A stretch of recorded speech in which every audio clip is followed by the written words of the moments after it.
اعوذ باللہ السمیع العلیم من الشیطان اللعین الرجیم بسم اللہ الرحمن الرحیم الحمد للہ رب العالمین والصلاة والسلام علی سیدنا و نبینا و شفیعنا بالقاسم محمد و آلہ الطیبین الطاہرین المعصومین ولعنۃ اللہ علی اعدائہم اجمعین من یومنا ھذا الی یوم الدین اما بعد فقد قال رسول اللہ صلی اللہ علیہ وآلہ وسلم ذکر علی عبادہ۔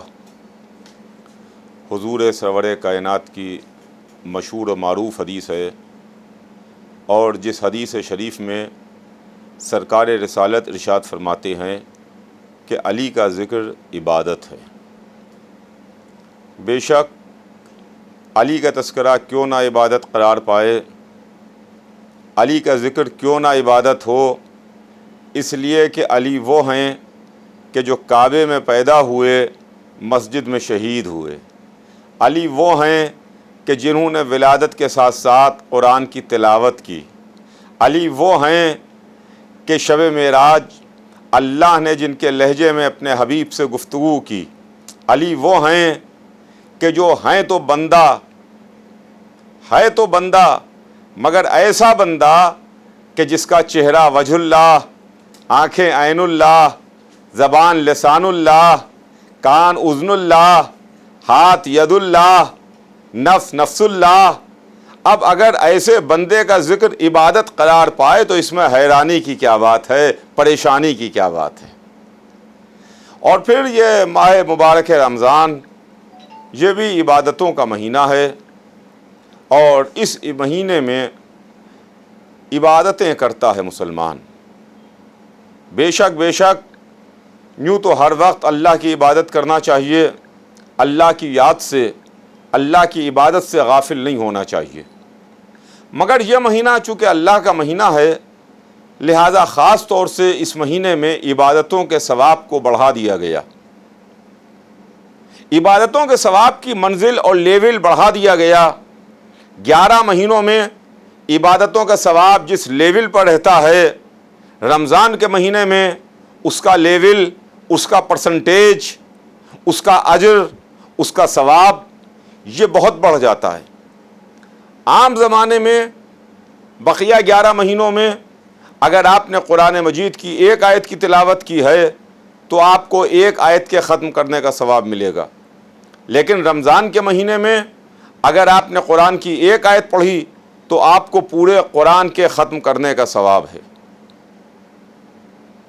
بڑے خوشی کے ساتھ، بڑے شوق کے ساتھ، بہت ہی مسکرا کے علماء اسلام کہتے بھی ہیں، پڑھتے بھی ہیں، سنتے بھی ہیں، اپنے ماننے والوں کو سمجھاتے بھی ہیں کہ بھائی مسلمانوں، رمضان کے مہینے میں عبادتوں کا ثواب بڑھ جاتا ہے۔ اگر تم ایک قرآن رمضان کے مہینے میں ختم کرو گے تو تم کو 6666 آیتوں کے ختم کرنے کا ثواب ملے گا، اس لیے کہ قرآن میں 6666 آیتیں ہیں، ہر آیت پر ایک قرآن کو ختم کرنے کا ثواب ہے۔ تو اس کا مطلب یہ ہوا کہ ہم نے رمضان میں اگر ایک قرآن ختم کیا تو ہمیں 6666 قرآن ختم کرنے کا ثواب ملے گا۔ اگر آپ اس کو دیکھیے تو کتنا ملٹیپلائی ہو جائے گا، 6666 ٹائمز ملٹیپلائی ہو جائے گا، اس کا ثواب بڑھ جائے گا۔ لیکن ہم کیا کریں؟ ہم نے کتابیں دیکھ ڈالیں، ہم نے علماء اسلام کی تقریریں سن لیں، ہم نے رمضان کے جمعوں میں وہ خطبے سنے، ہم نے علماء اسلام کی تقریریں سنی، ہم نے ان کے بیانات پڑھے، موٹی موٹی کتابوں کے ورق گردانے، کہیں ہمیں یہ نہ ملا کوئی مسلمان، کوئی مولوی، کوئی مفتی، کوئی پیش امام یہ کہے کہ بھائی مسلمانوں ہماری سمجھ میں نہیں آتا کہ یہ ثواب کیسے بڑھ جاتا ہے. ارے بھائی ایک آیت آپ ختم کیجئے تو آپ کو ایک آیت کا ثواب ملے گا, ایک آیت میں پورے قرآن کا ثواب کیسے مل جائے گا؟ ہماری سمجھ میں نہیں آتا, ہماری عقل کام نہیں کرتی. تو پتہ یہ چلا جہاں پر اپنا معاملہ ہے تو سب کی سمجھ میں آتا ہے, جب بات اہل بیت کی آ جائے تو کسی کی سمجھ میں نہیں آتا, کسی کی سمجھ میں نہیں آتا. جب اپنا معاملہ آئے تو ہر چیز حلق سے اتر جاتی ہے, ہر منزلت حلق سے اتر جاتی ہے, ہر ثواب حلق سے اتر جاتا ہے, ہر ثواب کا بڑھا ہوا پرسنٹیج حلق سے اتر جاتا ہے. مگر جہاں پر علی کی بات آ جائے, جہاں پر علی کی فضیلتوں کی بات آ جائے, جہاں پر یہ بات آئے کہ علی کا ذکر عبادت ہے, تو یہ کانوں میں صدائیں آتی ہیں. ارے صاحب ہماری سمجھ میں نہیں آتا کہ ایک بندے کا ذکر کیسے عبادت ہو سکتا ہے. اما علی بندے بھی ہیں اور ایسے بندے ہیں جو جمال و صفات پروردگار کے حامل ہیں, ایسے بندے ہیں خدا کی قسم. کائنات میں ہو تو کوئی ایسا بندہ علی کا جیسا؟ کائنات حیران ہے, کائنات پریشان ہے. علی کا جواب نہ علی کی زندگی میں آ سکا, نہ علی کا جواب 1400 برس گزرنے کے بعد آ سکا, نہ علی کا جواب صبح قیامت تک آ پائے گا. اس لیے کہ علی علی ہیں, علی علی ہیں, جن کا ذکر, جن کا تذکرہ, جن کے بارے میں ذکر کرنا یہ عبادت ہے. ذکر و علی عبادہ, علی کا ذکر, علی کا تذکرہ عبادت ہے. عزیزان گرامی, تو عزیزان گرامی یہ ذات گرامی جس کا ذکر عبادت ہے. تو عبادتوں میں اگر ہم شمار کریں, عبادتوں پر اگر ہم نظر ڈالیں تو کس کا ذکر ہم کو عبادت ملتا ہے؟ کیا مسلمانوں کا تذکرہ عبادت ہے؟ کیا خلفاء کا ذکر عبادت ہے؟ کیا صحابہ کرام کا تذکرہ عبادت ہے؟ کیا ازواج رسول کا تذکرہ عبادت ہے؟ اگر ہم ازواج رسول کا ذکر کریں تو کیا یہ عبادت قرار پائے گا؟ اسلام کہے گا نہیں, ہرگز نہیں, ہرگز نہیں. کیا ہم خلفاء اسلام کا ذکر کریں, کیا ان کا ذکر عبادت ہے؟ کیا کیسی بات کر رہے ہیں آپ؟ کیا صحابہ کا ذکر کریں, ان کا ذکر عبادت ہے؟ کیا کیسی بات کرتے ہیں, استغفر اللہ, کیسی بات ہے؟ پھر کس کا ذکر عبادت ہے؟ کہا بھئی اللہ کا ذکر عبادت ہے. نماز پڑھی آپ نے تو نماز پڑھ رہے ہیں, گویا عبادت کر رہے ہیں, ذکر پروردگار ہے, تسبیح پروردگار کر رہے ہیں, اللہ اکبر کہہ رہے ہیں, الحمدللہ الحمدللہ آپ کی زبان سے جاری ہے, گویا یہ آپ عبادت کر رہے ہیں. اللہ اکبر عبادت ہے, الحمدللہ عبادت ہے, سبحان اللہ عبادت ہے, تسبیح پروردگار عبادت ہے, ذکر پروردگار عبادت ہے, نماز عبادت ہے, روزہ عبادت ہے, حج عبادت ہے, قرآن کی تلاوت عبادت ہے. یہ سارے کے سارا ذکر اللہ کا تذکرہ عبادت ہے. لیکن ان عبادتوں میں ایک اور عبادت بھی ہے, ایک اور عبادت بھی ہے. وہ یہ ہے کہ اگر آپ مسجد الحرام میں بیٹھے ہیں اور کچھ نہیں کر رہے ہیں, صرف کعبے کو بیٹھے ہوئے دیکھ رہے ہیں, مسجد الحرام میں بیٹھے ہیں, زبان آپ کی نہیں ہل رہی ہے, زبان سے آپ کی کوئی ذکر پروردگار نہیں ہے, نہ زبان آپ کی اللہ اللہ کر رہی ہے, نہ زبان آپ کی اللہ اکبر کہہ رہی ہے, نہ آپ قرآن کی آیت کی تلاوت کر رہے ہیں, نہ اللہ کا ذکر کر رہے ہیں, خاموش بیٹھے ہوئے ہیں اور صرف نگاہوں سے آپ کعبے کو دیکھ رہے ہیں, کعبے کو دیکھ رہے ہیں, کعبے کی طرف آپ کی نگاہیں ہیں, تو گویا آپ کے نامہ اعمال میں ثواب لکھا جا رہا ہے. آپ عبادت کر رہے ہیں, اگر آپ کعبے کو دیکھ رہے ہیں تو اب مجھے کہنے دیجئے کہ اگر کعبے کو دیکھنا عبادت ہے تو مولود کعبہ کا ذکر کرنا بھی عبادت ہے, مولود کعبہ کا تذکرہ بھی عبادت ہے. تو اللہ کا ذکر عبادت ہے. اللہ کے ذکر کے ساتھ رسول اللہ کا ذکر، رسول اللہ کا تذکرہ بھی عبادت ہے۔ اگر ذکر رسول کر رہا ہے کوئی مسلمان، اگر کوئی مسلمان رسول اللہ کا تذکرہ کر رہا ہے، اگر کہیں پر ہم فضائل رسول، نعت رسول بیان کر رہے ہیں، گویا یہ ہم عبادت کر رہے ہیں۔ یہ ہمارا ذکر، یہ ہمارا عمل، یہ ہمارا کام عبادتوں میں شمار کیا جائے گا اگر ہم رسول اللہ کا تذکرہ کر رہے ہیں۔ اس کے بعد سلسلہ آگے بڑھا، رسول نے فرمایا کہ ذکر علی عبادت، علی کا ذکر عبادت ہے، علی کا تذکرہ عبادت ہے۔ تو جس طریقے سے اللہ کا ذکر عبادت، اسی طرح محمد کا ذکر عبادت، جس طرح اللہ اور رسول کا ذکر عبادت، اسی طریقے سے علی کا ذکر عبادت۔ تو اب ہمیں کلمہ بھی پڑھنے دیجئے۔ ہم نے اللہ کا ذکر کیا، کہا لا الہ الا اللہ، محمد کا ذکر کیا، کہا محمد الرسول اللہ، علی کا تذکرہ ہوا، کہا علی ولی اللہ، علی ولی اللہ۔ ذکر علی عبادت، علی کا ذکر عبادت ہے، علی کا تذکرہ عبادت ہے۔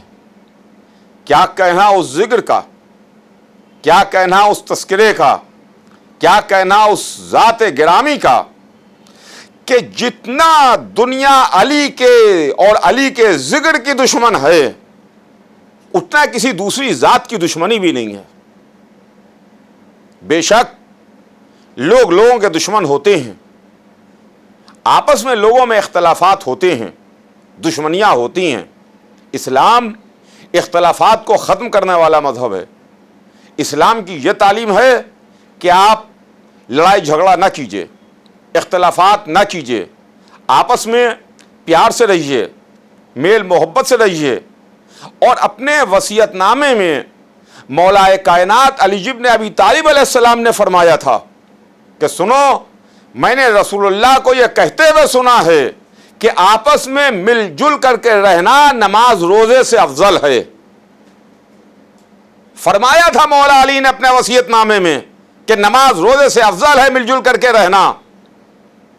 تو مسلمان کو تو چاہیے تھا کہ آپس میں مل کے رہے، لیکن 1400 برس ہو گئے، علی کے ذکر کے ساتھ وہ دشمنی ہے، علی کے تذکرے کے ساتھ وہ عداوت ہے کہ یہ دشمنی اور عداوت کسی صورت سے کم نہیں ہو رہی ہے۔ جب تک ذات علی رہی، زمانہ علی کا دشمن رہا، جب علی دنیا سے سدھار گئے تو فضائل علی سے دشمنی ہے، علی کے ذکر سے عداوت ہے۔ مگر 14 صدیاں بیتنے کے بعد ہم نے دیکھ لیا، 14 صدیاں بیتنے کے بعد اس معاملے کو ہم نے اپنی آنکھوں سے دیکھ لیا اور سمجھ لیا کہ دشمن نہ علی کی ذات کا کچھ بگاڑ پایا، نہ 1400 برس سے علی کے فضائل کا کچھ بگاڑ پا رہا ہے۔ جبکہ حکومت غیروں کے پاس رہی، دولت دشمنوں کے ہاتھ میں رہی، اقتدار دشمنوں کے ہاتھ میں رہا، سلطنت دشمنوں کے ہاتھ میں رہی، تخت دشمنوں کے پاس رہا، تاج دشمنوں کے سر پر رہا، دولت و اقتدار دشمنوں کے پاس رہا، مورخین دشمنوں کے پاس رہے، قلم و کاغذ علی کے مخالفین کے پاس رہا۔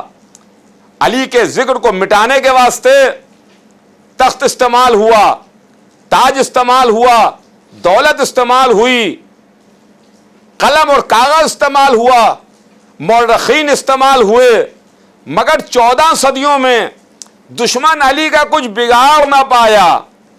اللہ نے علی کے مخالفین کو سب کچھ عطا کیا۔ توجہ چاہوں گا عزیزان گرامی، مخالفین علی کو سب کچھ عطا کیا۔ جو دنیاوی اعتبار سے جو چیزیں ہوتی ہیں، میں آخرت کی بات نہیں کرتا، جنت کی بات نہیں کرتا، ثواب کی بات نہیں کرتا، بخشش و مغفرت کی بات نہیں کرتا، دنیاوی اعتبار سے جو چیزیں ہیں، جیسے دولت، جیسے حکومت، جیسے سلطنت، جیسے اقتدار، جیسے پیسہ، جیسے لشکر، جیسے زرعی کمر غلام، جیسے یہاں سے وہاں تک فوجیں، یہ سب دشمنوں کو ملا۔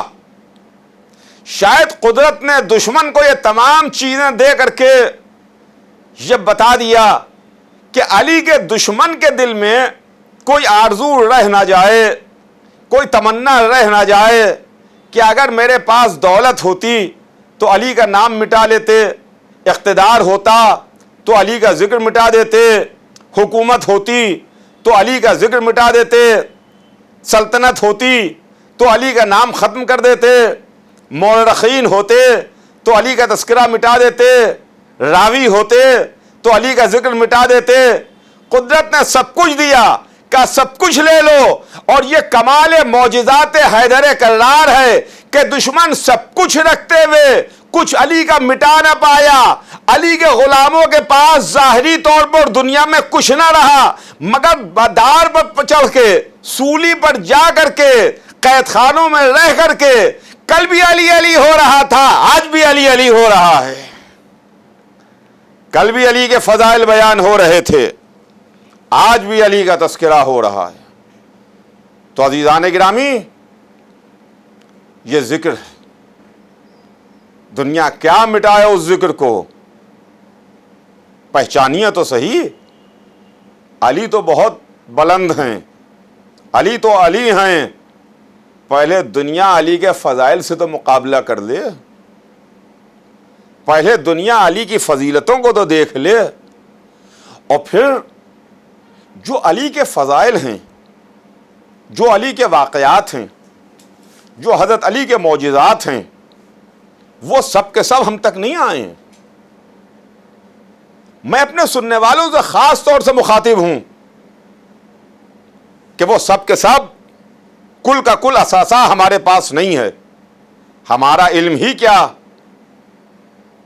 ہمارے پاس اس سمندر کے جو فضائل کا سمندر ہے، فضائل کے سمندر کے چند قطرے بھی نہیں ہیں۔ جو حیدر کرار کی فضیلتوں کا سمندر ہے، اس کے چند قطرے بھی ہمارے پاس نہیں ہیں، مگر دنیا اتنی کم ظرف ہے کہ وہ چند قطروں کو بھی برداشت نہیں کر پاتی،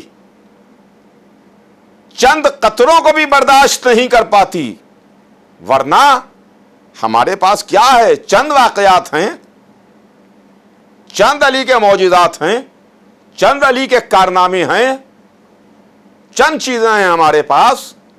اور نہج البلاغہ کو جب سید رضی نے مرتب کیا اور اس کا پریفیس لکھا، کمپائل کرنے کے بعد اس کتاب کو جب اس کا دیباچہ لکھا، پریفیس، تو اس میں سید رضی نے اس بات کو لکھ دیا کہ یہ سب کل کا کل حضرت علی کا کلام نہیں ہے، یہ سب کل کا کل حضرت علی کا کلام نہیں ہے، یہ صرف اتنا ہے جتنا مجھے ملا ہے، یعنی یہ اتنا ہے جتنا سید رضی کو ملا ہے۔ اب عزیزان گرامی، یہی تو دنیا حیرت میں ہے کہ جتنا سید رضی کو ملا ہے اس کو دیکھ کر کے دنیا حیران ہے، تو اگر کل کا کل علی کا کلام دیکھ لے تو نہ جانے کیا ہو جائے، نہ جانے کیا منزل ہو جائے۔ لیکن ایک موقع پر خود مولا علی نے فرمایا، ایک موقع پر خود فرمایا کہ میں ہی تو وہ تھا کہ جس نے آدم کی مدد کی،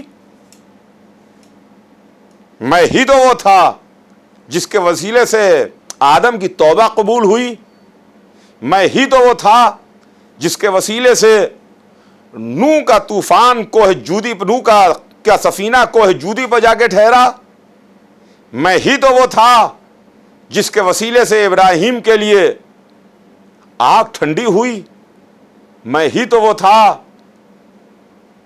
کہ جس کے وسیلے سے موسیٰ نے کوہ طور پر اللہ سے گفتگو کی، میں ہی تو وہ تھا کہ جس کا نام لے کر کے عیسیٰ چوتھے آسمان پر بلند ہو۔ میں نے ہر نبی کی مدد کی ہے، ہر نبی کی مدد کی ہے، مگر غائب رہ کر کے مدد کی ہے۔ آدم کی مدد کی غائب رہ کے، نوح کی مدد کی غائب رہ کے، ابراہیم کی مدد کی غائب رہ کے، موسیٰ کی مدد کی غائب رہ کے، عیسیٰ کی مدد کی غائب رہ کے، اور محمد کی مدد کے واسطے علی الاعلان آیا ہوں، علی الاعلان رسول کی مدد کے واسطے آیا۔ تو جب علی علی الاعلان رسول اللہ کی مدد کے واسطے آئے، جنہوں نے 23 برس تک جب رسول نے اسلام پھیلایا، رسول اللہ کی نصرت و مدد کی ہے، رسول کے واسطے، اسلام کے واسطے سہارا بنے۔ دنیا نے علی کے کارناموں کو دیکھا، علی کے معجزات کو دیکھا، علی کے کمالات کو دیکھا، علی کی خدمت دین کو دیکھا، علی کی قربانیوں کو دیکھا، اور اس کے بعد زمانہ پکار اٹھا کہ ایک فرقہ کہنے لگا کہ یہ تو بندے نہیں ہیں، یہ تو خدا ہیں۔ علی کو ایک فرقہ خدا ماننے لگا۔ ہم تو علی کو بندہ مانتے ہیں، ہم تو علی کو بندہ کہتے ہیں، یہ تو علی کی توہین ہے کہ جو علی کو خدا کہا جا رہا ہے، اس واسطے کہ علی نے سجدے کر کے بتایا ہے کہ خدا اور ہے، علی اور ہے۔ خدا وہ ہے جس کی علی عبادت کرتا ہے۔ علی کو دیکھو، اللہ کو پہچانو کہ جس کا بندہ ایسا ہے اس کا خدا کیسا ہوگا، جس کا عبد ایسا ہے اس کا معبود کیسا ہوگا۔ مگر ایک فرقہ خدا کہنے لگا، نصیری خدا کہنے لگے کہ صاحب یہ تو بندے نہیں ہیں، یہ تو خدا ہیں۔ اب ایک بات ضرور آپ کی خدمت میں عرض کرتا ہوا بات کو اپنی مختصر کروں کہ یہ بندے نہیں ہیں، یہ تو خدا ہیں۔ دنیا نے، زمانے نے علی کو ایک نبی کی مدد کرتے ہوئے دیکھا، تو چلیے ایک بات طے ہو گئی، ایک نبی کی مدد کرتے ہوئے علی کو دیکھا تو ایک فرقہ علی کو خدا کہنے لگا۔ اگر 1,24,000 کی مدد کرتے ہوئے دیکھ لیتے تو پورا زمانہ علی کو خدا کہنے لگتا، پوری دنیا خدا کہنے لگتی۔ مگر علی نے سجدے کر کر کے بتایا کہ میں بندہ ہوں، خدا نہیں ہوں۔ اور خدا وہ ہے کہ جس کو نیند نہیں آتی، جو اونگتا نہیں، جو سوتا ہے نہیں۔ سونے والا اللہ نہیں ہوتا، جس کو نیند آ جائے وہ خدا نہیں ہوتا۔ اسی واسطے علی نے ایک رات بستر محمد پر سو کے بتا دیا کہ دیکھو میں سو کے اس کو ثابت کر رہا ہوں کہ میں بندہ ہوں، خدا نہیں۔ تو عزیزان گرامی، یہ ایسا بندہ، ایسی ذات اور ایسی شخصیت، افسوس کہ زمانے نے ان کے ساتھ وفا نہ کی، زمانے نے ان کے ساتھ وفا نہ کی۔ وہ کہ جو علم کے جوہر لٹانے کے واسطے آیا، جس نے منبر کوفہ پر آ کے دعویٰ سلونی کیا کہ پوچھ لو مجھ سے جو تمہارا دل چاہے، لیکن افسوس 19ویں رمضان کی صبح کو اسی کے سر پر زہر سے ڈوبی ہوئی تلوار سے وار کیا گیا۔ خدا لعنت کرے ابن ملجم مرادی ملعون پر، جس نے 19ویں رمضان کی صبح کو مولا علی کے سر پر وار کیا، اور وار ایسا شدید تھا، ایسا شدید تھا، ایسا شدید تھا کہ جس کے بعد علی بچے نہیں۔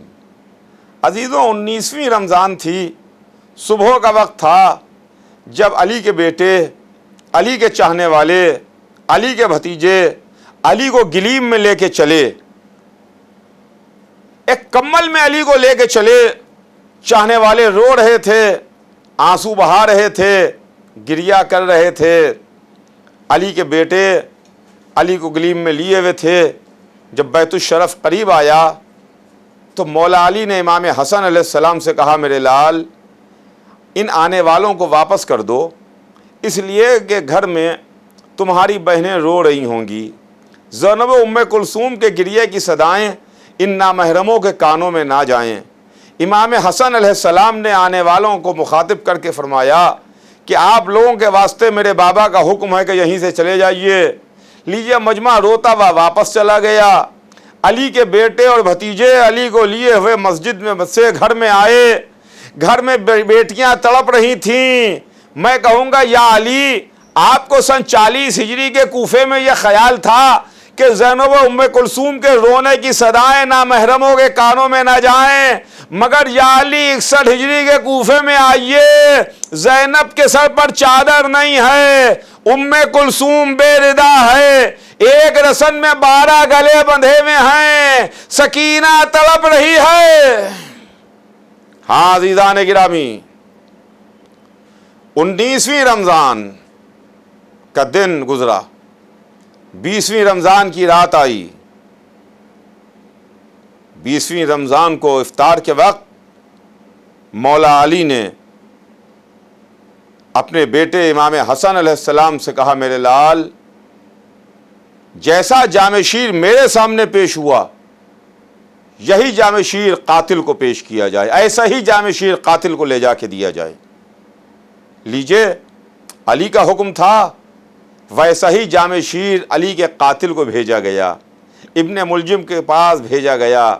ہاں، اس سے بڑھ کے دنیا میں کیا کوئی انسانیت کا ثبوت ہو سکتا ہے؟ اس سے بڑھ کے کوئی ہمدردی کا ثبوت ہو سکتا ہے؟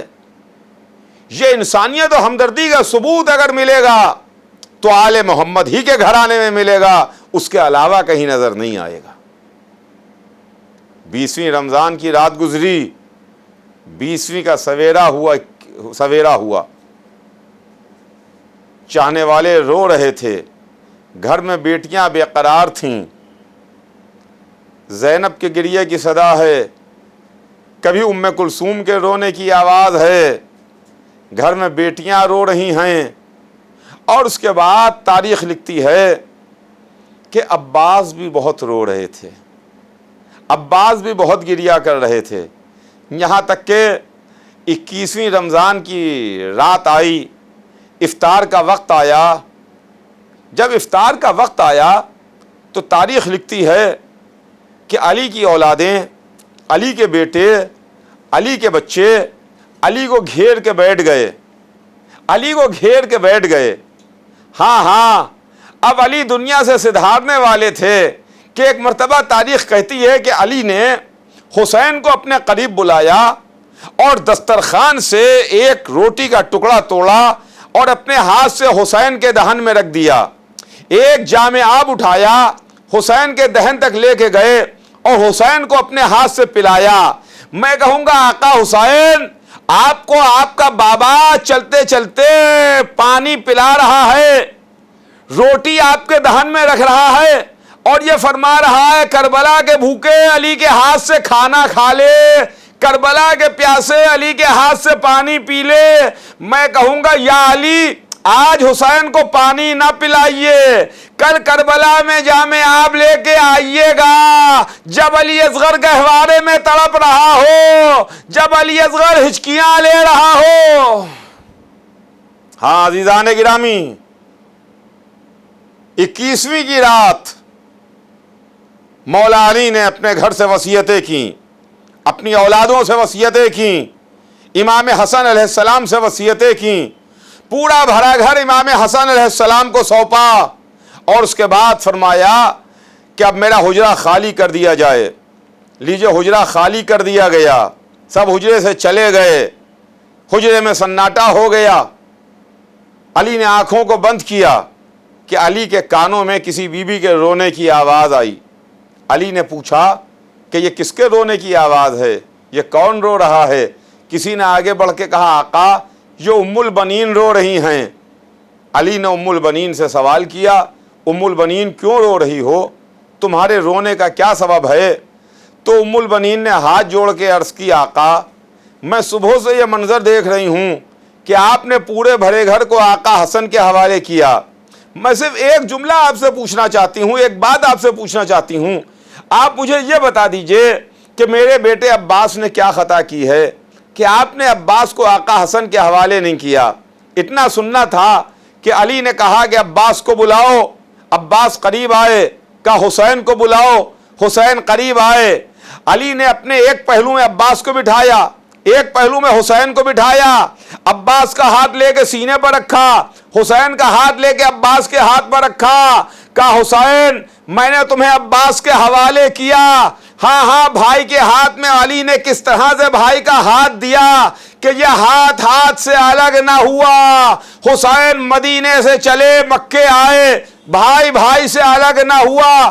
مکے سے کربلا آئے, بھائی سے الگ نہ ہوا.